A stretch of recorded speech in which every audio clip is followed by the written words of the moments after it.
What's up, everyone? Welcome to the Wing and Tail Boys podcast, your Northeast hunting and fishing destination. I'm Chris, And I'm Angelo. and we're your hosts. Join us as we navigate the woods and waters of the Northeast, sharing our passion for the outdoors. Whether it's land management, outdoor recreation, hunting, or fishing, we're going to cover it all. With 40 plus years of experience in the Northeast, we'll provide insights, tips, and stories to help you make the most of your adventures and help you experience the wild. So, tune in, grab your gear, and let's hit the woods together. And always remember, success is just a commitment away. What's going on, guys? Thanks for joining us here for another episode of the Wing and Tail Boys. I'm Chris, and today I'm going to be riding solo. Angelo has something going on, so he wasn't able to join me today, so I'm going to just take it and run with it. As the title says, today we're going to be talking about antler drop, how early it happens. Obviously, you see in the title that it says December, kind of crazy. So, before we get into that, which we're going to, it's the meat and potatoes of the conversation today. I just want to give you kind of like a quick update on where we are with the hunting season, both physically and mentally. As you guys know, listening to the podcast over the last few months, it's been a rougher season for me specifically. I haven't quite found the success I was hoping for. And while I haven't eaten tag soup in every state, I shot a deer in New York. I didn't find success in New Jersey or Pennsylvania as far as a harvest is concerned. Um, Reflecting back on the way the year has gone, while I got out hunting more days than I have in the past 5 years, I would say, any of those 5 years, I didn't quite get the quality sits I was looking for this year. The reason is probably because when my wife and I moved out here to Pennsylvania in June, we hit a little bit of a rough patch as far as some personal stuff. I'm not going to get into the details, but I had to focus my energy in other places. I was able to get out and scout in Pennsylvania, especially a few days after work before the season opened, but I didn't get in the woods nearly as much as I would have liked. So right off the bat, I feel like I started a step behind.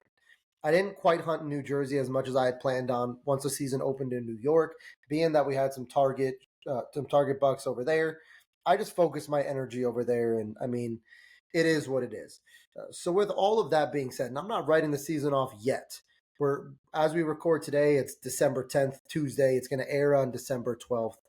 We still have some time left. There's still some deer season left in Jersey, Pennsylvania, and New York. But there's some things that are probably going to keep me out of the New York woods, which we're going to touch on in today's episode, specifically related to the antler drop. And same in Pennsylvania and Jersey. But more so, Pennsylvania is holding me back because I can't really carry, obviously, for obvious reasons, I can't bring a rifle to work. I'm a teacher. So I'm really limited on the time we have there. And New Jersey, while I could hunt into February, essentially, I would need to buy newer licenses. And now that I'm an out of state resident, those licenses are a little bit more than I think I'm looking to spend at the moment.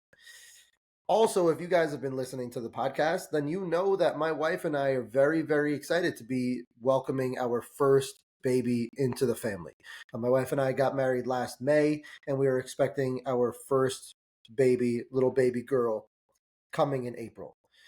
So ever since we got the news of that, we are now, I believe, we're at just about 22 weeks along, just past halfway. So we're talking 4.5 months ago. Just before hunting season started, we found out that we were pregnant, we were expecting.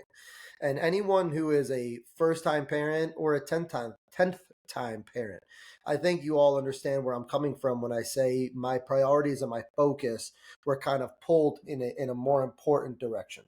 It is what it is. But also at the same time, knowing that and knowing how she hasn't even come yet, and priorities and the time I have is all shifting in a different direction, I can use that to my benefit for the future. And what I mean by that is chances are I'm not going to have as much time to hunt next year as I did this year. And if I want to find more success next year than I had this year, I need to find the time, whether it's 2 hours every few days, to just get in the woods, walk around, find the sign, and set myself up for success next year. The nice thing about the baby coming in April, ironically, she's due on Easter as of now. The nice thing about the baby coming in April is by then most of the snow is gone. So all of the snow tracking that I'm planning on getting done this year, I should be able to get done before the baby comes. Um, so hopefully I could get all of that prep work in ahead of time and we'll be good to go, or at least I'll be better set up. Now, I won't say that winter scouting takes the place of summer scouting, but I do think there's a little bit more value in the information you gather in winter scouting. We all know that deer and bucks specifically change up their patterns from summer to fall, especially as the leaves start to fall and the weather starts to change and the hormones start to go crazy. So what you find in the summer, or the deer sign you find in the summer, might not relate to where you find deer come the hunting season. Whereas winter scouting, especially as close to the season ending, or even if it's in the end of the season as possible, you're collecting data on pressured deer, deer that have felt the hunter pressure for months now. So where you find tracks now is essentially where deer like to go when they're feeling that pressure. And that is information that you could put right in the bank and use to find some success next year. And moving forward, that's my game plan. I also have Hunter, our hunting dog. While I'm not probably going to spend the money on a bird license this year, like a pheasant license, I'd be more than happy to take him out to hunt with either Angelo or my brother or Daniel, or I got a couple friends here in Pennsylvania that bird hunt too. I'd be more than happy to run him and relay, how those days go. I don't I don't see the value in buying a license now when the season ends in like 2 weeks. So it is what it is. Food for thought moving into the future. Now, with that being said, the meat and potatoes of today's episode is: are deer really losing their antlers in December? And the answer is yeah, at least on the private property. So just to kind of give you guys a little bit of a backstory before we progress through this episode. First off, this episode is completely based on my anecdotal data, the anecdotal data of friends and neighbors that hunt the same mountain where our private property is, and the research that I've done seeking some information on this topic. What we have found is in the 4 years that we have owned the property, from the second, third, and fourth seasons, in the fourth season this year, we noticed that deer tend to drop their antlers early in our woods, typically around now mid-December, which always kind of struck me as a little odd. And I never really took the time to think about the pattern or if it was happening year to year. I just took it as like, that's weird this year. I wonder why they dropped so early this year, whatever. And then it happened again last year. And now we just got a text from one of our neighbors a couple days ago that said the antlers are starting to drop now too. Now, I will say, I'll preface this by saying that I personally have not physically found an antler. I have not physically found a deer or seen a deer out on a hunt that doesn't have antlers. I haven't seen it physically on camera. So me, myself, as of now, I don't have anything telling me that a specific deer has dropped their antlers. But what I have is a neighbor who we trust dearly. He pretty much keeps his eyes on the property for us, and he used to hunt our property before we owned it for a very, very long time, decades, since he was a kid. He grew up hunting our woods. So he has history with the woods. He's lived there his whole life. He currently still hunts the surrounding properties, and he works in the woods in the area as well. He's a logger. He's our local logger. So all of these things combined, while he's not a biologist, he has as much anecdotal evidence as anybody else. So with that being said, and he pretty much told us that this has been the pattern for as long as he can remember. The deer in our area just simply shed their antlers early. Now, coming where I'm from, I've personally never experienced bucks dropping their antlers so early. And typically it's been around like I don't know January, February, like the earliest we had seen growing up would have been in January. And the discrepancy between what I knew growing up and what's happening now is what led me to ask the question. Why do deer drop their antlers? When do deer drop their antlers? And are there factors that can affect when or at what point in a year deer drop their antlers? So, before we dive into what I found, let's talk about the why deer drop their antlers and when deer drop their antlers before we get into all like that information. Deer drop their antlers essentially when their testosterone levels drop. The calcium that connects the antlers to their head to the pedicle is absorbed and it causes the antlers to fall off. Simple version: testosterone drops, antlers fall off. But as soon as they fall off, they start growing back almost immediately, and that's a really important piece of information that we're going to use as we move forward into this conversation. Now, typically speaking, as we saw growing up in New Jersey, deer typically shed their antlers, late winter, anywhere from January through March, and the timing can vary by region, but also by individual deer.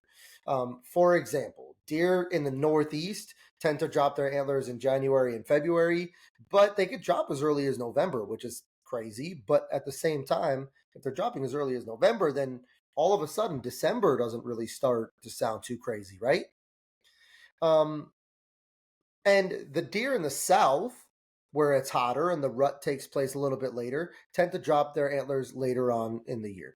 Now, that also makes me believe that there's a relationship between the rut and when deer drop their antlers, and that makes sense. When the rut is occurring, the testosterone levels in these bucks are through the roof. It's at the highest of the high. So if that rut is happening later, then the deer are going to drop their antlers later relative to the north. It just makes sense. Um, so right off the bat, we start to see that Pennsylvania specifically can drop antlers as early as November. Where I am in New York is even more higher in elevation than where we are in Pennsylvania. And where we are in Pennsylvania is relatively cold. And we noticed that the rut in New York was roughly a week, a week and a half, 2 weeks earlier than where we are in Pennsylvania, which is nice for timing and planning moving into next year. Something that I want to keep in the back of my head moving forward. So now that we talked about why deer lose their antlers and when deer typically lose their antlers, I wanted to find out what kind of factors affect when deer drop their antlers. Um, you know, are there things that'll help them hold their antlers longer? Are there things that'll cause their antlers to fall sooner? These are the questions that I was looking to answer. After doing some research, this is what I found. In the north, because the rut is short and defined, as we all know in the Northeast, we have a tight window where that rut hits. You have your pre-rut, a peak rut that spikes real quickly, and then it weans off on the back end. In areas like this, older bucks tend to drop their antlers first, followed by younger bucks. And in the South, because the rut is longer, more drawn out, little less specific, it causes the opposite to occur, where younger bucks drop their antlers first, but the big bucks, the bigger bucks, older bucks, more mature, knowing that this is what happens, their body keeps those testosterone levels heightened for longer, which allows them to hold on to their antlers longer. Another thing that I found affects the timing of antler drop is a buck to doe ratio. A more skewed ratio can lead to an early drop due to lower testosterone. Like if those bucks don't have to compete for their breeding rights, they don't really need that testosterone. The doe are there, so I'm just going to breed her. You know what I mean? So in areas where the breeding season drags out, bucks tend to hold their antlers longer, like we just touched on. And from what we can observe in our property specifically, bucks significantly outnumber doe. I mean, like a good amount wise. I couldn't I couldn't in good faith give you a number. I couldn't say that there's $5 for one doe or whatever it is.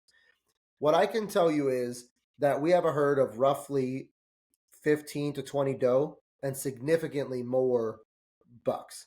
Now, I'm not saying mature bucks. I'm saying spike spike yearling or a spike 1 year old, 1.5 year old to the maturest of the mature. We have way more than 15 to 20 bucks. And that again isn't even including button bucks because we can't identify them unless we have high quality imaging or that we see them out on a sit, like physically see them. The reason that I think we have such a skewed ratio is for two reasons. One, we have this culture in our area of if it's legal, it's down. The reason I think this happens is because, people like us who we have this property specifically for recreation, we don't live there. So I think a lot of people in that situation are, say to themselves, I spent a lot of money to be here. I don't want to go home empty handed. So I'm going to shoot. I'm going to shoot whatever I'm allowed to shoot. And again, I don't blame them for that. I mean, if it makes them happy and they're content, then that's what we're out there for, right? To make sure that, we're having a good time and that we're proud of what we do and that we could go home and hang our heads high. The other side of that, paired with this is if it's legal, it's down. You also have this 3-on-1 side rule. So now hunters that would have been happy taking a spike or a 4-pointer, they have to wait it out for, a 6 or better, essentially. So if a 6-year-old with, barely inch tines comes out, halfway through the season, that's a legal deer. They're probably going to take it. So why I think it's important to mention all this is because I think if a hunter sees a doe and they have a doe tag, they're going to take it. And if they see a younger buck and they see it I think they're going to take it. But I think doe just present themselves just a little bit more because typically, at least in our woods, you're not really finding a 6 or an 8-pointer until they hit about 2.5, 3 years old. So the younger bucks present themselves, but you can't shoot them, not legally anyway. So the easier target would be the doe, and I think that's what's happening. I think more people are shooting doe, less bucks are getting shot due to the 3 points on one side, and that just skews the ratio onto the buck side. Another variable that can affect the duration or the timing of antler drop would be the nutrition that a deer has available to them. The healthier the deer, the longer they hold their antlers. The less nutritious the deer, the less time they hold their antlers. So that's something to keep in mind, especially in the second half of this video as we talk about the planning, because that's definitely going to come into play from the land management side of things.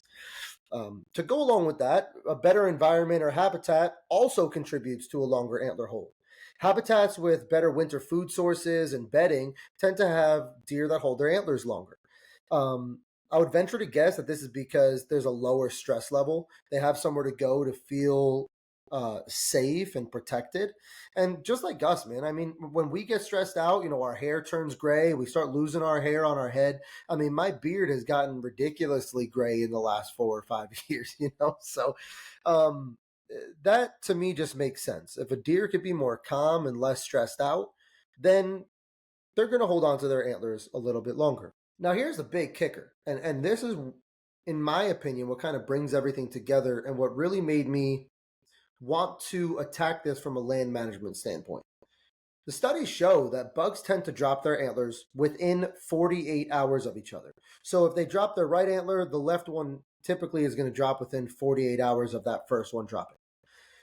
More importantly, though, and what really blew my mind, is that deer will drop the same individual buck will drop his antlers in the same 48 to 72 hour window annually from year to year, which leads us to believe that genetics also play a part in antler drop. Now, I'm going to reference a study that was done by the MSU Deer Lab, and I would love to do an episode where I break down that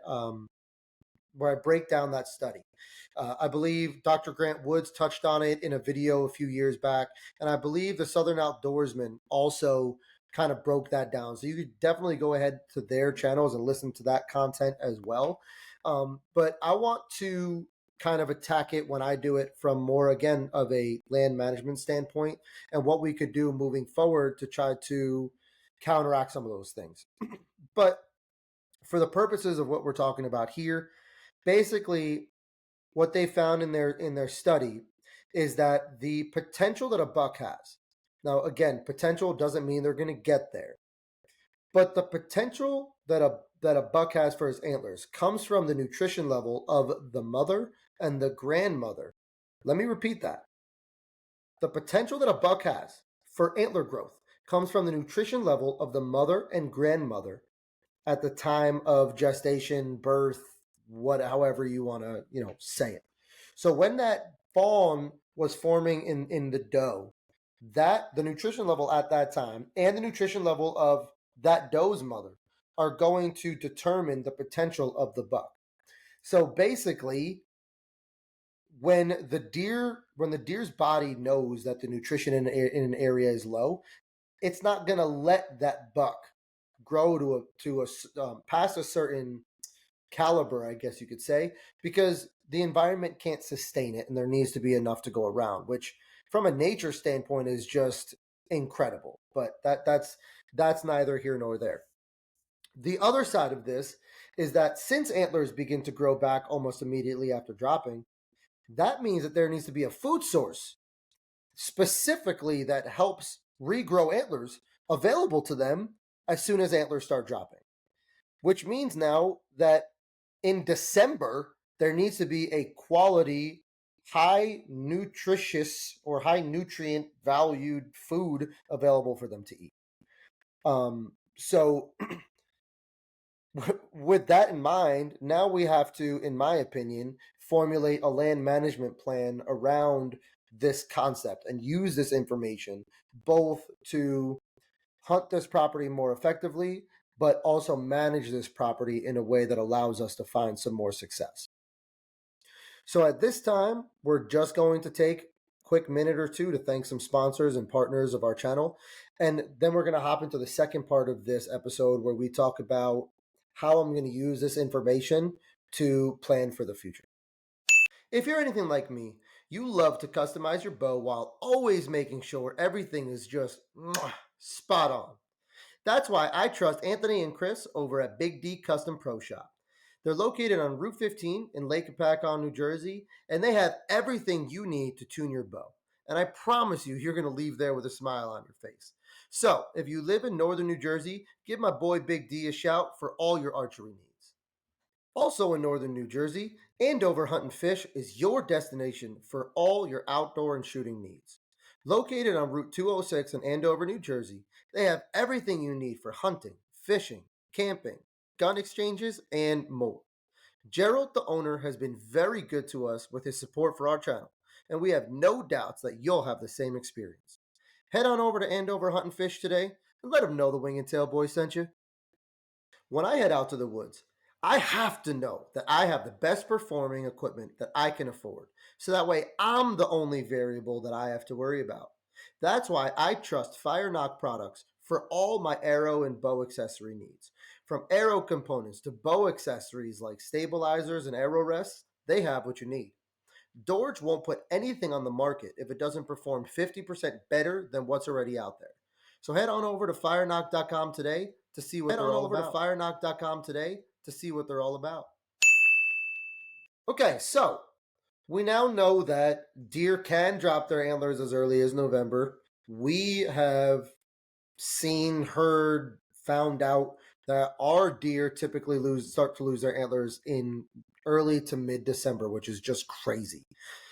Which really now takes our season, and instead of it ending December 31st, it really ends like that second weekend max in December. Because let's face it, it would be heartbreaking to shoot what we think is a big doe and then find out that they just have massive pedicle bases over there and just wondering what buck you shot, So that's definitely not something we want to do.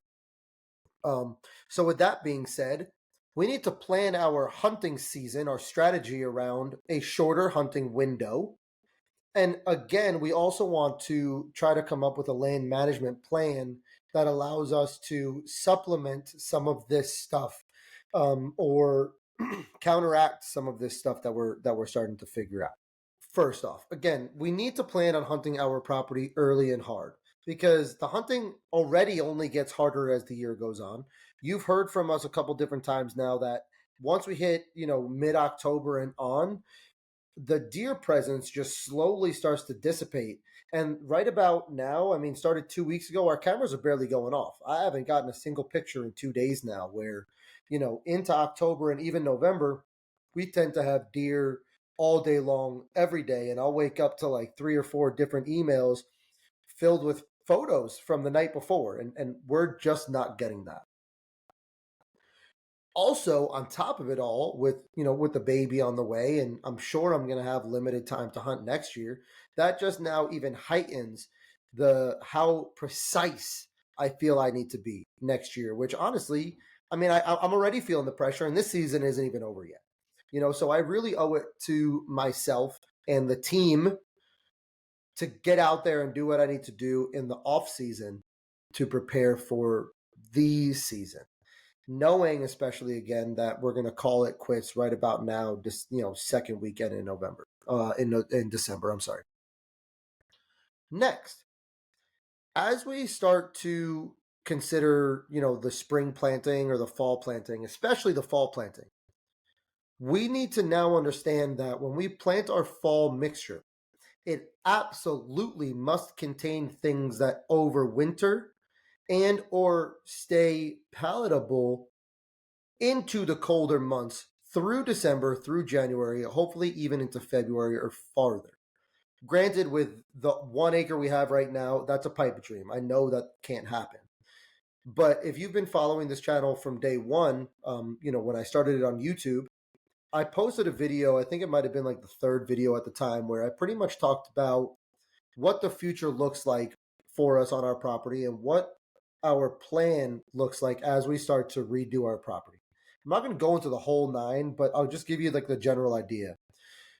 We're pretty much resetting our entire forest. We're going to clear about 70% of the canopy. We're going to get all of the undesirable trees out of there, all the non-producing beech trees, all of the ferns we're going to get rid of. And I know that's controversial, but there's a reason behind it. And, I want to cover that in another episode. But in the process of resetting our forest, we're going to have them clear out somewhere between 10 and 15 acres worth of food plots. We also want to cut in some bedding. We're going to do some clear cuts for bedding. We're going to do some clear cuts where we replant in mass producing trees, maybe some chestnuts. We want to put some fruit trees in each of our food plots. So thinking ahead to the future, especially our fall food plots, they absolutely must include stuff like winter rye and winter wheat that germinate very, very low and can grow into the colder months, or at least stay viable, palatable into those colder months. We need stuff like clovers and winter peas, bulbous forages. Think turnips, radishes, beets, trefoil, and oats. And I also want to look into whether or not there are any either fruit or mass producing trees that don't drop until December or January. Something that it's a new, fresh food source hitting the ground for them when some of these other food sources start to dry up. Either way, the planning aspect of everything I find very fun. And to be honest with you, I think sometimes I enjoy it more than the actual harvest itself. So now that the season is winding down, I have some new things to consider. I'm very, very excited to start putting together some new plans and seeing where this takes us in the future. Along with the food plotting and all that stuff, we already know that the habitat is not great on our property. It's just not. We have a thicker area along the woods. We have another portion of our property that, compared to the rest of the property, there's a higher stem count where the beds are now. But I'm not really seeing the thickets that I would like to hunt. Like the thicker bedding thickets and stuff that I can get downwind of, or up, up the ridge above, or anything like that I can attack. We just don't have it. So now knowing that a lack of habitat also causes early antler drop, that's another thing we need to address. Now, the truth is, and I understand this completely, we only have 130 acres. So we're not going to change this throughout our region. We're not all of a sudden going to take 130 acres, transform it, and all of a sudden have deer that are holding their antlers into February. It's not going to happen. How I am looking at this is that if antlers are dropping early, and it's because of a lack of habitat and a lack of highly nutritious food, if we could give it to them, it's just going to attract the deer to our property. We're still going to have the same problem. Antlers are still going to drop early. Our season is still going to be cut short, but we can bring those deer into us and hold them longer if we're offering them something on our property that isn't available anywhere else. And that's essentially how I'm attacking this. Again, I'm not a biologist. We would love to have a biologist on the channel to talk about this because I'm fascinated by this. So I'm not claiming to be the know all, be all, end all. I just these are just this episode today was just a phenomenon that we came across, something I was interested in. I wanted to research, and since I had never really heard much about this, I felt that it was something kind of interesting to share. And a lot of the other information that we've gathered, again, lack of nutrition, lack of cover, lack of habitat, knowing that all of those variables also contribute to the antlers dropping early, they kind of go hand in hand to insinuate, I guess would be a decent word to use it. It insinuates the other, right? So if the antlers are dropping early, it kind of points to, lack of nutrition, lack of habitat, which we already know. And knowing that we have the lack of habitat, then it leads me to believe that it's not just something we've seen over the last couple of years, but the antlers in our region do drop early. And knowing that, as shitty as it may be that our season is cut early, I think it really goes a long way to help us prepare for the future. So with that being said, I've given you guys everything I have on the topic. I know this is a controversial one. I know people are going to be listening to this and say, "What the fuck are you talking about? Antlers aren't dropping in December." So just leave a comment down below. We'd love to talk to you guys. We'd love to hear your input. If you want to come on the channel and talk about it, we'd love to have you. Along with that comes the reviews. If you guys like what you heard today, just scroll on down. Find our page on Apple Podcasts and just drop a quick 5-star review, written review. Let us know what you think. Ask us questions or call bullshit if you want. I mean, whatever. But just let us know. We'd love to talk to you. If you're on Spotify, there's not the option to leave a written review, but you can just click that 5-star review, and that really helps us. It goes a long way. It bumps our name up to the top when people start researching the topics and stuff. And if you like what we hear, I'm sure other people would like to hear it as well. Last but not least, last week, today again is Tuesday the 10th. Last Wednesday, George and I sat down and finally got to recording the first episode of the Aero Science, the Flight of Aero Science series, where we start off in the first few episodes talking about aero science, the problems with aero flight, so on and so forth, and then transition into the second half of the series where we talk about aero builds and what you can do to kind of manipulate the aero flight, if you will. We're not sure how many episodes it's going to be. From what we can see, it's going to be at least 10 or 15, and we can really go as far as we want with it. So I'm not saying that you have to agree with what we say, or at the end of the day choose to shoot the arrow that we end up talking about. But I do urge you to just receive the information. Take a moment to listen to it. It is newer stuff. It is scientific. Our aim is to try to simplify the scientific process. Take the information from George and ask him the questions to kind of simplify it for the listeners in wording and verbiage that they can understand. And then at least that way, when you go into the woods to hunt an animal, you can go into the woods with equipment that you chose to use based on an educated decision. So basically what I'm saying is listen to the information, gather the knowledge, and then use that to decide, no, I still think that the arrow I have now is more than enough. I'm happy with it. Cool, that's fine. Or hey, you know what? This arrow sounds like something that I want to try out. Either way, we want to thank you so much for joining us here on another episode of the Wing and Tail Boys. We love spending every week with you guys. And remember, success is just a commitment away. Until next week, have a good one.